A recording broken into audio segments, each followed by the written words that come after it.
Welcome back, everybody.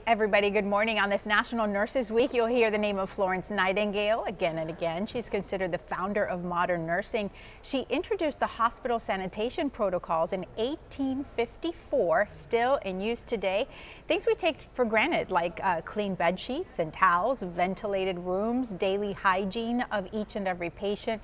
And as times change, so has the profession. You just ask the RN at Johns Hopkins All Children's Hospital, coordinating something called the NAS follow-up clinic. She is helping the babies in the opioid crisis, and that RN is Katie Wooten, and we are delighted to have her in studio with us today. First of all, happy Nurses Week. Thank you. Thanks for coming in.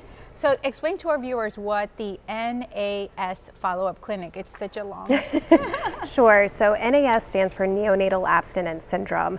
That's the term we use in healthcare to describe a baby who goes through opioid withdrawal after birth. Mm-hmm. That can be from opioids exposed in utero or afterwards as well, during medical treatment or something like that. You are engaged in such important work. You're following these children for several years. Yes. To come up with what?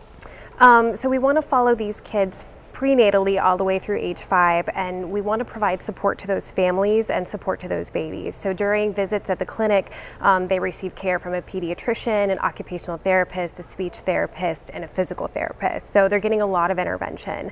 We really want to start looking at what are some of the issues that might come up with these kids later on and how we can intervene. So the more information we have, the better we can start intervening early for these kids to make sure that they're on the right track and developing the way they should. You've said that there's really no baseline, no one single piece of research that can really help pediatricians and families across the nation. Right. There's a lot of research starting to come out, but this crisis is still kind of new as far as being able to study kids who are older.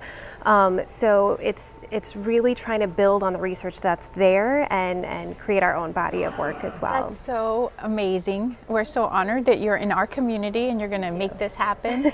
Did you always want to be a nurse? No, actually, this is a second career for me. I had the opportunity to join the Peace Corps when I was younger and worked with public health nurses. And when I watched them work, I just fell in love with it.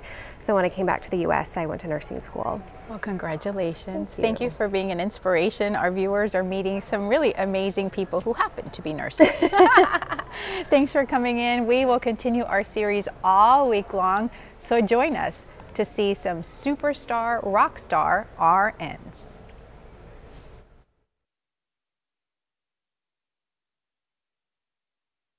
Closed captioning is brought to you by Lakeland Toyota. Save more on I-4.